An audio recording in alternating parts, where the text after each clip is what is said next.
Brandon Sanderson's Starsight. This is book 2 in the Skyward Flight series. 457 pages with 56 chapters, and best described as humans versus everyone else. We are not alone.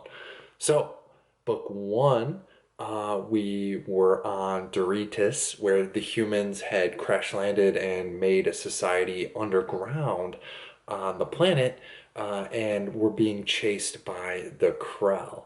And these were spaceships which we learned were piloted remote drones, and they are meant to keep humans on this planet of Doritas.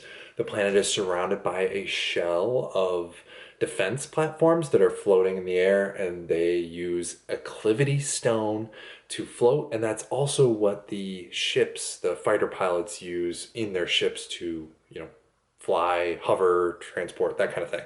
So there's a lot going on in that the humans want to, just survive and live and, generally exist, but the Krell are, for the most part, keeping them locked into this planet. And so this was a space traveling human race that then crash landed and had their archives erased. So most of the past is passed down through stories, and there was a bunch of knowledge that was lost.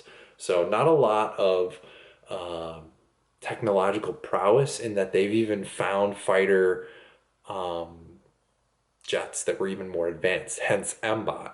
So main character Spensa, she's a pilot. Her father is gone, but he was killed while trying to escape the planet during one of the incursions by the Krell. So the opening scenes for this book, they are fighting outside of the defensive shell. They had some advancements and a foothold in that they were able to make progress. Previously in the first book, they were stuck in atmosphere fighting with the Krell whenever they came in past the defense platforms. Now they're outside the defense platforms into outer space, so they're making progress and things are going well. But then a alien shows up. They hyperjump into outside of the defense platforms, I think. But anyways, Spensa comes up with this crazy idea that she uses her abilities, cytonic abilities, to hyperjump to wherever this person was gonna go. So their abilities picture a destination in their mind, and then they're able to jump to that destination. Usually just themselves, but also the ship around them. And so Spencer's like, hey, I'm losing this location. Should I do this? Should I not do this? So she talks with Jorgen, her flight leader, and she's like, I need you to talk me out of this. And he's like, no, it's a great idea. You should totally go for it. So this alien that showed up is not a Krell. It's just completely, a new species that they don't know of. And so Spencer's going to infiltrate and take that alien's place in the Superiority. So they learned that all of the other alien races, have combined into this Superiority group, alliance. I don't know what to call it, but they are recruiting pilots, and this alien pilot, is going to train. So Spensa takes her place as an infiltration, a spy, and that's what MBOT is made for. So we're really seeing what this ship was designed for, and it's really great that she just kind of goes for it. She's very impulsive in that she goes for the things she wants, which isn't impulsive, but like her decision, she's like, I'm just gonna do it. Like, it was interesting that she was mindful and like communicated with her flight leader and stuff like that. So we learn a lot about the Superiority. That's kind of the main focus of this one, is that she's in Superiority territory, learning about the rest of the universe. We learn about MBOT. We learn more about how hyperjumps work, and Delvers.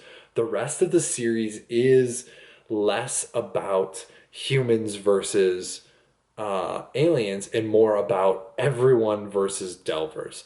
These Delvers kind of come into our universe and just wreak havoc. They can eat an entire planet. They can just mess with things. it's kind of like a black hole with feelings. I don't know, for lack of a better word. And so every time the hyperjump happens, it's into the Delver's domain. So all these eyes show up and are tracking.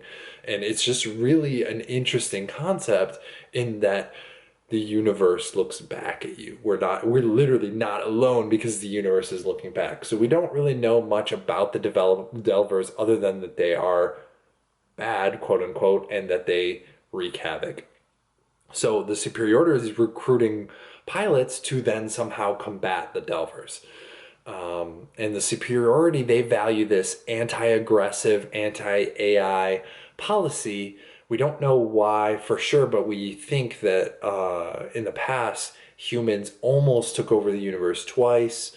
And they have this aggressive mindset, quote unquote, and so the Superiority, their goal is to be anti-aggressive, so they can, the populace every once in a while will say, oh, so aggressive, stuff like that. So it's an interesting take, and there's a lot that I liked about this young adult fiction book.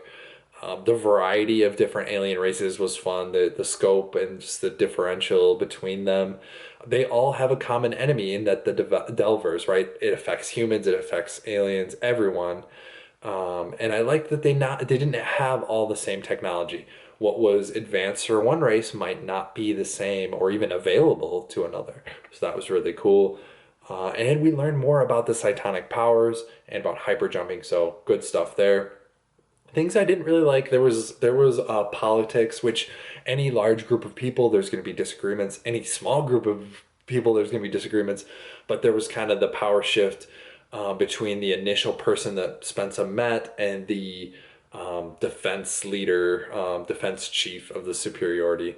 So I also didn't like the prime intelligence thing, but I kind of get it, right? They had criteria, like if you want to join the Superiority, you do these things, but it just seemed almost kind of insulting, like prime intelligence versus secondary intelligence. It just seemed kind of strange, but it makes sense. That's something that could happen. Like people, and I'm assuming aliens would put people into categories. So, yep. The one quote from this is Spensa communicating with her grandmother. And so this is a big one and kind of the basis of, or one of the bases or themes of this series. A hero does not choose her trials, Spensa, right? She was, in the minority thinking that her father wasn't a coward. She discovered that there was this whole big conspiracy around her father. She discovered that the defenders were hiding things about what they knew, and that she eventually helped the humans expand outside the atmosphere. And really, it wasn't just telling the truth, it was like accepting things and learning from them. So that was really cool.